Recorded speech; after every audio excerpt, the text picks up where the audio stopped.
Hi friends, welcome to my channel. So பல பிரச்சனைகள் இருக்குது இந்த நாட்டில். பட் நான் ஏன் இன்னைக்கு இதை பற்றி பேச போகிறேன் அப்படின்னா, கண்டிப்பாக இதை பற்றி நம்ம பேசிதாங்க ஆகணும். ஏன்னா பல கோடி ரூபா போட்டு ஒரு படத்தை எடுக்கிறாங்க. பல கோடி மக்கள் பார்க்குறதுக்கும் நம்ம ரெடியாக தான் இருக்கோம். பட் ஸ்டில் ஒரு 5 பேர் சேர்ந்து ரிலீஸ் டேட்டை எக்ஸ்டெண்ட் பண்ணிகிட்டே போகிறாங்க. கோர்ட்டு கேஸுன்னு பிரச்சனை போயிட்டே இருக்கு. ஆனால் இன்னும் ஒரு தீர்வுக்கு வரவே இல்லை. நம்மளும் வெயிட் பண்ணிகிட்டே தான் இருக்கோம் படம் ரிலீஸ்க்கு. ஸோ சென்சார் போர்டை பற்றி நான் தப்புலாம் சொல்ல வரவே இல்லைங்க. என்னோட வீடியோ ஃபுல்லாக பார்த்துட்டு அப்புறமா உங்கள் கமெண்ட்ஸை சொல்லுங்கள். ஸோ இப்போ உங்கள் எல்லாருக்குமே தெரிஞ்சிருக்கும் நான் எதை பற்றி பேச வரேன்னு. ஆக்டர் விஜய் சார் நடித்த ஜனநாயகன் படத்தை பற்றி தான் பேச போகிறேன். ஸோ இந்த முழு பிரச்சனையோட ரூட் காஸ் என்னன்னா, சென்சார் போர்டு சேர்மன் கிட்ட ஒரு கம்ப்ளைண்ட் லெட்டர் போயிருக்கு. அந்த ஒரு கம்ப்ளைண்ட் லெட்டர் தான் இந்த சர்டிஃபிகேஷன், அதாவது ஜனநாயகன் சர்டிஃபிகேஷன் ஹோல்ட் பண்ணப்பட்ட ரீசன் காரணம். ஸோ யார் அந்த கம்ப்ளைண்ட் பண்ணாங்க, என்ன ப்ராப்ளம், அது எல்லா டீட்டெயில்ஸுமே இப்போதான் தெளிவாக வெளியாயிருக்கு. ஸோ படக்குழு என்ன பண்ணாங்கன்னா, ஜனநாயகன் படத்தை சென்சார் சர்டிஃபிகேட்காக சப்மிட் பண்ணாங்க. எல்லா டாக்குமெண்ட்ஸும் ரெடி பண்ணாங்க. ரிவிஷன் கமிட்டி, பேனல் மெம்பர்ஸ் எல்லாருமே ஒன்றா உட்காந்து படம் பார்த்தாங்க. அதுக்கப்புறம் யூபர் ஏ சர்டிஃபிகேட்னு மெயில் கூட அனுப்பிட்டாங்க. அதாவது ஆல்மோஸ்ட் கிளியர். ஆனால் ரிலீஸ் டேட் கிட்ட வரைக்கும், அதாவது 9th டேட் அந்த வரைக்கும் சர்டிஃபிகேட் எதுவுமே நமக்கு வரல. ஸோ நிறைய தடவை ஃபாலோ பண்ணிட்டாங்க. பட் ரெஸ்பான்ஸ் எதுவும் இல்லை. அப்புறம் தான் தெரிஞ்சுது ஒரு கம்ப்ளைண்ட் வந்திருக்கு, அதனால தான் இந்த சர்டிஃபிகேஷன் வந்து ஸ்டாப் ஆயிருக்கு. ஸோ படத்தை மீண்டும் ரிவிஷன் கமிட்டி கிட்டேயே அனுப்பிட்டாங்க. அதாவது இந்த ப்ராசஸ் வந்து 60 days வரைக்கும் டிலே ஆகலாம். அதாவது ஒரு படத்தை வந்து அவங்க ரிவ்யூ பண்ணி சொல்றதுக்கு 60 நாள் வரைக்கும் அவங்க டைம் எடுத்துக்கலாம் அப்படின்னு அவங்களோட ரூல்ஸ் புக்லயே இருக்கிற மாதிரி சொல்லியிருக்காங்க. ஸோ இதனால ப்ரொடியூசர்ஸ் வந்து அவ்வளோ நாள் வெயிட் பண்ண முடியாது. ஏன்னா 9th டேட் ரிலீஸ் ஆக வேண்டிய படம் ஆல்ரெடி 20ஆம் தேதி வரைக்கும் தள்ளி போயிடுச்சு. ஸோ அவங்க ப்ரொடியூசர்ஸ் என்ன பண்ணாங்கன்னா, நேராக மெட்ராஸ் ஹைகோர்ட் கிட்டேயே போயிட்டாங்க. ஸோ சிங்கிள் ஜட்ஜி இந்த கேஸை வந்து கேட்டாரு. 2 தரப்புலையும் ஆர்கியூமெண்ட்ஸ் வச்சுட்டாங்க. ஸோ எல்லாத்தையும் அவர் வந்து தீர விசாரிச்சுட்டு இந்த படத்தை ரிலீஸ் பண்ணலாம் அப்படின்னு சொல்லிட்டு ஆர்டரும் கொடுத்தாங்க. கம்ப்ளைண்ட் ஸ்ட்ராங் ரீசன் இல்லைன்னு ஜட்ஜி வந்து சொல்லியிருக்காங்க.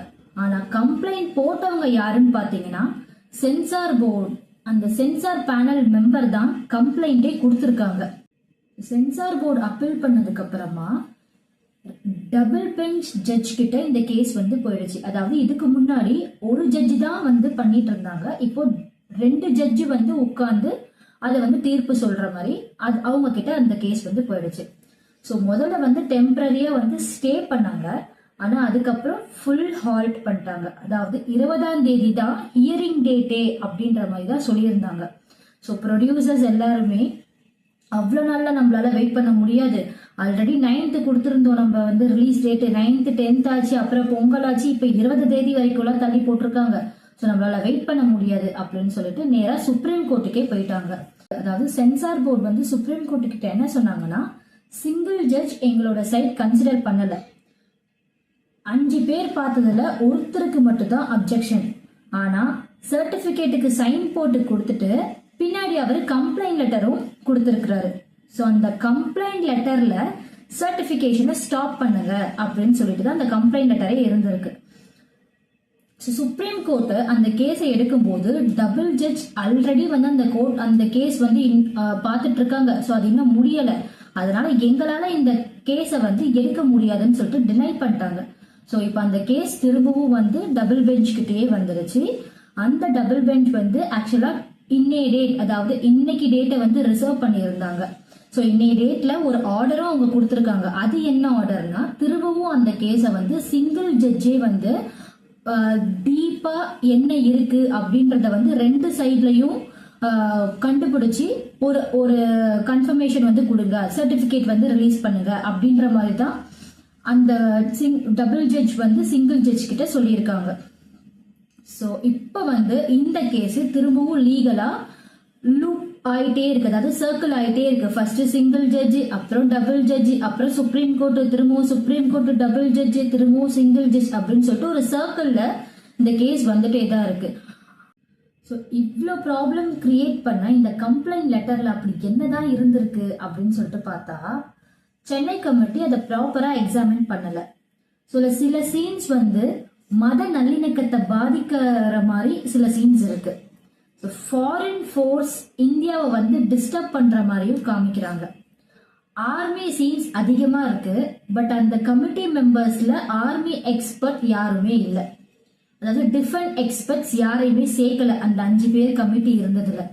ஸோ அது மட்டும் இல்லாம இது எல்லாத்தையுமே வந்து அவர் வந்து அந்த ரிவ்யூ பண்ணும்போதே வந்து சொல்லியிருக்காரு. பட் ஆனா அவரோட இதை யாருமே வந்து கன்சிடர் பண்ணாம இருந்ததுனால அவர் வந்து அந்த அப்ஜெக்ஷன் கிரியேட் பண்ணியிருக்காரு. ஸோ ஸ்டாப் பண்ற இந்த வந்து ஸ்டாப் பண்ணுங்க அப்படின்னு சொல்லிட்டு ஒரு கம்ப்ளைண்ட் லெட்டர் சேர்மேனுக்கு கொடுத்துருக்காரு. ஸோ இதெல்லாம் தாங்க இந்த மெயின் ரீசன். இந்த இஷ்யூஸ் காரணமாக தான் சர்டிஃபிகேஷன் ஹோல்ட் ஆகி லீகல் ஃபைட்டு, கோர்ட்டு, அப்பீலு அப்படின்னு சொல்லிட்டு டிலே ஆகிட்டே இருக்குங்க. நம்மளும் வெயிட் பண்ணிகிட்டே தான் இருக்கோம். ஸோ இது பொலிட்டிக்கல் டிஸ்கஷனோ, அதாவது பொலிட்டிக்கல் ப்ரெஷரோ இல்லைனா வந்து லீகல் ப்ரொசீஜர் ப்ரெஷரோ அதெல்லாம் நமக்கு தெரியாதுங்க. அந்த டிஸ்கஷனுக்குள்ளெல்லாம் நம்ம போகவே தேவையில்லை. நம்மளை பொறுத்த வரைக்கும் இது தளபதியோட கடைசி படங்க. நம்ம போய் என்ஜாய் பண்ணணும். ஸோ விஜய் ஃபேன்ஸ் எல்லாருக்கு சார்பாகவும் தான் நான் இதை வந்து கேட்குறேன். ஜனநாயகம் வந்து எங்கள் எல்லாருக்குமே ரொம்ப ஒரு ஸ்பெஷல் படம். தளபதியை நாங்கள் கடைசியாக தேட்டரில் பார்த்து என்ஜாய் பண்ண போகிற படம். ஸோ நானே டான்ஸ்க்காக தாங்க வெயிட் பண்ணிட்டு இருக்கிறேன். ஸோ இது எல்லாருக்குமே ஒரு செலிப்ரேஷன் மூமெண்ட்டு தான். அதாவது சின்ன பசங்கள்ல இருந்து பெரிய வயசானவங்களும் வந்து இந்த படத்துக்காக வெயிட் பண்ணுறாங்க. ஃபேமிலி, சிங்கிள்ஸு, கப்பிள்ஸு எல்லாருமே வந்து ஒரு வெயிட் பண்ணுற ஒரு படம்னா தளபதியோட படத்துக்கு மட்டும்தாங்க நாங்கள் எல்லாருமே வெயிட் பண்ணிட்டு இருக்கோம். ஸோ இது ரிப்பீட்டாக வந்து போஸ்ட்போன் ஆகிட்டே இருக்கு. இன்னமும் ஒரு தீர்ப்பு வரலை. எப்படா படத்தை ரிலீஸ் பண்ணுவீங்க அப்படி ஒரு ஃப்ரஸ்ட்ரேஷன்ல தான் எல்லாருமே வந்து சொல்லிட்டு இருக்காங்க. சீக்கிரம் ரிலீஸ் பண்ணுங்க, ரிலீஸ் பண்ணுங்க, ரிலீஸ் பண்ணுங்க. இதோட சேர்த்து நான் இன்னொன்னு சொல்லிக்க விரும்புகிறேன். ஒரு படத்தில் 1000 நல்ல சீன் இருக்குங்க, சில கெட்ட சீன்ஸும் இருக்கும். பட் எல்லாத்தையும் மக்கள் நாங்கள் அப்படியே எடுத்துக்க மாட்டோம். எங்களுக்கும் சுயறிவு இருக்கு. ஸோ எங்களுக்கு என்ன நல்லது வேணுமோ நாங்கள் அதை மட்டும்தான் எடுத்துப்போம். கெட்ட சீன்ஸை அவாய்ட் பண்ணிட்டு போயிட்டே இருப்போங்க. ஸோ மத ரீதியான படங்கள் நிறைய வந்திருக்கு. ஸோ அதை எல்லாத்தையுமே நாங்கள் ஃபாலோலாம் பண்ணுறதில்ல. அதனால் இந்த 5 பேர் நீங்கள் எதனா ஒரு சர்டிஃபிகேட்டில் படத்தை ரிலீஸ் பண்ணுங்க. மக்கள் நாங்கள் பார்க்கறதுக்கு ரொம்பவே ஆர்வமாக இருக்கும். ஸோ இன்னொன்னும் சொல்லிக்க விரும்புகிறேங்க. எவ்வளோ பெரிய ஆக்டர் என்ன சொன்னாலும், அதாவது ஷாருக் கான், சல்மான் கான், விஜய் யார் என்ன சொன்னாலும் நம்ம வந்து ஜஸ்ட் படத்தை மட்டும் பார்த்து என்ஜாய்மெண்ட் தான் பண்ண போகிறோம். அவங்க என்ன சொல்கிறாங்களோ அதை அப்படியே கேட்டுட்டு நம்ம வர போகிறதில்ல. அதனால் சென்சார் போர்டு அவர்கள் சீக்கிரமாக இந்த படத்தை ஒரு சர்டிஃபிகேட் கொடுத்து ரிலீஸ் பண்ணுங்க. ஆஸ் அ ஃபேன் பாயா, ஃபேன் கேர்ளாக நாங்கள் வந்து படத்தை பார்த்து என்ஜாய் பண்ணுறதுக்கு மட்டும் தான் வெயிட் பண்ணிட்டு இருக்கோம். வேறு எதுவுமே இல்லை. ஸோ இன்ட்ரெஸ்டிங் பாயிண்ட் இன்னொன்று நான் உங்ககிட்ட சொல்கிறேன். இந்த படம் வந்து இந்தியாவில் மட்டும்தான் ஹோல்டில் இருக்குது. ஸோ உலக அளவில் மற்ற இன்டர்நேஷ்னல் சென்சார் வந்து ஈஸியாகவே கிளியர் பண்ணிட்டாங்க. மேபி யாருக்கு தெரியும், இந்த படம் வந்து தமிழ், அதாவது இந்தியாவில் வந்து ஹோல்ட் பண்ணிட்டு இன்டர்நேஷ்னலில் தமிழ் படம் ரிலீஸ் ஆகிற முதல் திரைப்படமாக கூட நம்ம ஜனநாயகன் படம் இருக்கலாம். ஸோ நம்ம எதிர்பார்க்கறதெல்லாம் ஒன்று தான். இந்த படத்தை சீக்கிரமாக தேட்டரில் கொண்டு வாங்க. சீக்கிரமாக எதனா ஒரு சர்டிஃபிகேட்டை கொடுங்க. நாங்கள் ஈகராக வெயிட் பண்ணிட்டு இருக்கோம். ஸோ நம்ம எல்லாருமே சேர்ந்து இந்த படத்தை சீக்கிரமாக தேட்டரில் பார்க்கலாம். ஸோ வேறு எதனா அப்டேட்ஸ் வந்துச்சுன்னா நான் சீக்கிரமாக உங்களுக்கு ஷேர் பண்ணுறேன். ஸோ அதுக்கு முன்னாடி இந்த வீடியோ உங்களுக்கு பிடிச்சிருந்துச்சுன்னா லைக் பண்ணுங்கள், ஷேர் பண்ணுங்கள், சப்ஸ்கிரைப் பண்ணுங்கள். தேங்க்யூ மக்களே. பாய்.